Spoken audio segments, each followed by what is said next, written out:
Kontroversi pengadaan mobil mewah Menteri Kabinet Joko Widodo Yusuf Kala terus bergulir.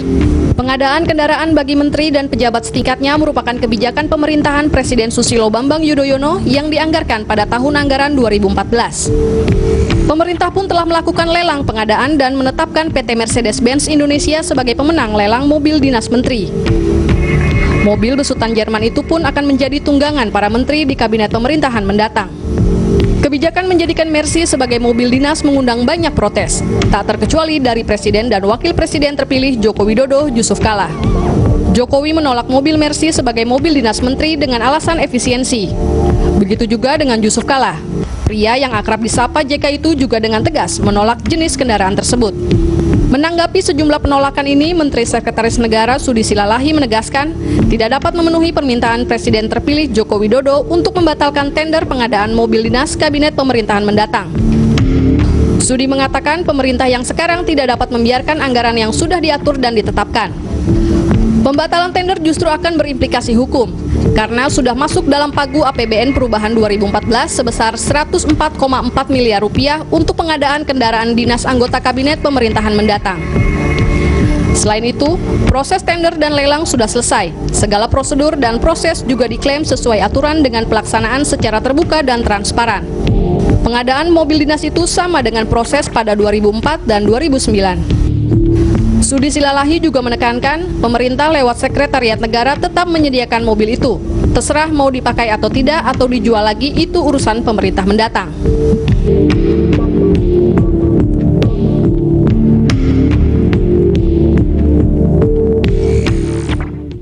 Ya, kira-kira ada implikasi hukum apa seandainya tender mobil menteri tersebut dibatalkan? Kita akan bahas tentang Setnek ini ya, yang sudah mempersiapkan mobil baru bagi kabinet mendatang ini dan ini juga menuai kontroversi. Saat ini di studio sudah hadir narasumber. Yang pertama ini ada Pak Refli Harun, pakar hukum tata negara. Selamat malam Pak Refli. Ya, selamat malam.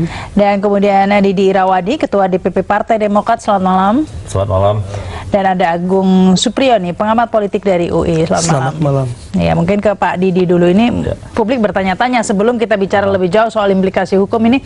Ini ada apa sih ya sebenarnya? Jumlah menterinya aja belum ketahuan gitu. Kok udah disiapin mobil, ini seperti apa sih sebenarnya? Begini ya, apa yang menjadi keinginan Pak Jokowi ya boleh-boleh saja kita hargai ya sebenarnya. Tapi persoalannya kan begini, ini kan sudah menjadi APBNP ya, sudah dibahas jauh-jauh hari ya. Artinya pasti sudah diperhitungkan bahwa apa ini sesuai dengan anggaran yang ada, tidak menyalahi aturan dan sebagainya.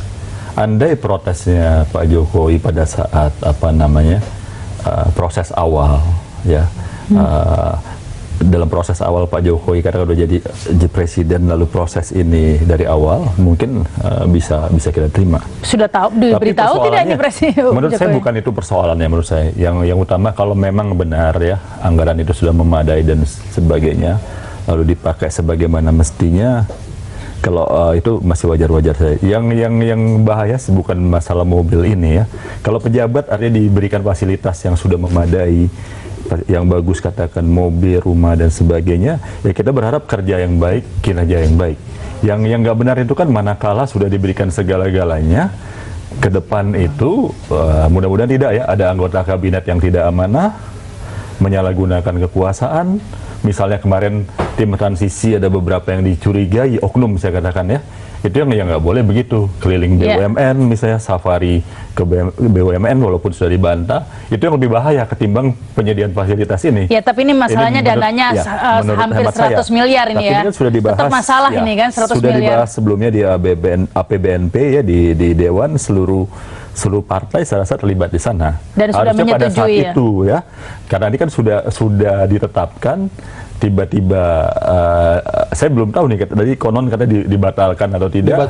Dibatalkan ya. Kalau sudah dibatalkan ya tidak ada masalah menurut saya. Berita online dibatalkan. Andai tidak yang menjadi masalah karena publik jadi curiga karena sebelumnya Sudi Silalahi quote unquote bisa katakan ngotot mengatakan tidak bisa dibatalkan, ternyata bisa juga tuh. Ini ada apa? Saya rasa nggak sedemikian juga maksudnya Pak Sudi. Mungkin saya kalau kita simak lebih jauh tidak sejauh itu. Saya pikir artinya mungkin perlu ada apa namanya proses-proses lebih jauh. Karena kalau sudah ditetapkan, apalagi tender ya, kalau memang sudah itu kan tapi berarti nyatanya tampaknya kontrak bisnis bisa dilanggar gitu. Tapi kalau ternyata bisa pasti dibatalkan, adalah klausul ada kontrak hal-hal yang memungkinkan demikian ya tidak apa juga menurut saya. Baik, ini mungkin Pak Agung menambahkan. Iya, saya melihat ini memang dilema ya, dalam pengertian bahwa ada tim transisi yang bertugas untuk menyukseskan pembangunan, ya berlanjut pembangunan dari SBY sampai kemudian nanti Jokowi. Nah ternyata ada beberapa hal yang memang perlu disinkronkan dan tidak bisa sinkron. Pertama misalnya tentang politik luar negeri umpamanya, pada debat capres tentang pilpres lalu, politik luar negeri Jokowi sangat beda dengan SBY, dan ini bagaimana bentuk sinkronisasinya. Kemudian program lain yang juga saya kira banyak bertolak belakang dengan pembangunan SBY dengan Jokowi. Nah yang kedua adalah masalah yang detail, seperti kemudian pembelian mobil. Tadi seperti Anda katakan bahwa jumlah kementerian aja belum tahu apakah mobil itu berlebihan atau justru kurang. Ya apalagi kalau kita melihat konsep JK, bukan Jokowi ya, JK mengatakan bahwa Kemendiknas akan dipecah menjadi 2. Nah kita tidak tahu apakah nanti jumlah kabinet akan lebar atau akan ramping seperti yang diinginkan oleh Jokowi. Nah sampai sekarang belum tahu, tetapi kenapa ada alokasi untuk menteri yang ditentukan oleh kabinet sekarang. Nah ini yang pemerintah saya kira sebelumnya begitu ya. Jadi saya sepakat dengan pemikiran bahwa pada tahun 2013 anggaran-anggaran untuk pemerintah mendatang yang akan menggantikan pemerintah saat ini itu kan dibahas tahun 2013, itu sudah perlu dilakukan pembahasan, harus dihapus sehingga tidak seperti ini. Jadi akhirnya dibatalkan. Saya belum tahu apakah nanti pihak prinsipal yang dimenangkan akan menggugat pemerintah. Nah ini kita tidak tahu ya, dampaknya. ini mungkin sejak implikasi hukumnya nih Pak Refli, jika sudah ditetapkan anggarannya ini 104 miliar ya kalau tidak salah Pak anggarannya. Nah ini kalau tidak digunakan memang ada tidak terserap atau bagaimana ini implikasi hukumnya? Ya begini, kita kan harus lihat ya, ini kan di ranah hukum publik dan hukum privatnya. Kalau kemudian tender sudah dijalankan, lalu kemudian sudah ditetapkan pemenangnya, sudah ada kontrak ya, dan sudah kemudian menjadi privat ya, sudah ada biaya yang dikeluarkan, biasanya tentu kan sulit untuk dibatalkan. Tetapi kan berita online mengatakan itu bisa dibatalkan. Artinya begini, kan kalau kita bicara tentang kebijakan negara itu kan tentu bisa harus dinegosiasikan sebuah kebijakan.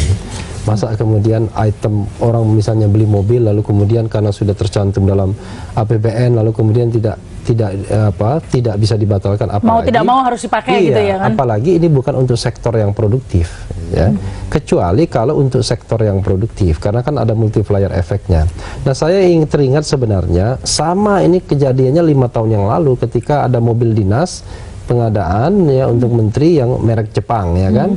Dan kita tahu juga bahwa kemudian alasannya sama, sudah dianggarkan lalu kemudian harus dipakai. Nah, saya selalu menganggap begini, fait accompli seperti ini tidak boleh lagi terjadi ya dalam pemerintahan ke depan. Itu yang pertama. Yang kedua, paradigma menjadi pejabat publik itu harus diubah. Jadi banyak orang menjadi pejabat publik, menteri dan lain sebagainya dengan sujud syukur, ya. Karena membayangkan kenikmatan yang bakal diterima fasilitas yang akan diperoleh ya menjadi pejabat publik, mulai dari mungkin hotel kelas 1, kemudian penerbangan kelas 1, lalu kemudian fasilitas-fasilitas lainnya. Maka semua orang berlomba-lomba ingin menjadi pejabat publik. Padahal kalau dia mengabdi secara baik dan secara serius, orang kemudian tidak bisa mencari uang, tidak bisa apa-apa. Mungkin Pak Didi ini juga merasakan kan bedanya jadi lawyer dan anggota DPR ya. Kalau jadi lawyer. Makanya kalau anggota DPR-nya lurus, beliau pasti akan tahu. Tapi kalau anggota DPR-nya tidak lurus, ya lebih enak jadi anggota DPR. Karena jadi anggota DPR jadi lawyer juga di belakang layar. Nah, itu nggak boleh. Itu nggak boleh. Makanya saya katakan di belakang layar. Nah, ketika kita memutuskan untuk menjadi pejabat publik, maka saat itulah sesungguhnya kita mendapatkan beban tanggung jawab yang luar biasa, dan bukan kenikmatan hidup yang sesungguhnya akan kita dapatkan, tapi tanggung jawab yang jauh lebih besar. Begitu. Baik, ini kita akan lanjutkan lagi dialog, tapi kita harus break dulu pemirsa. Ada apa berita segera kembali.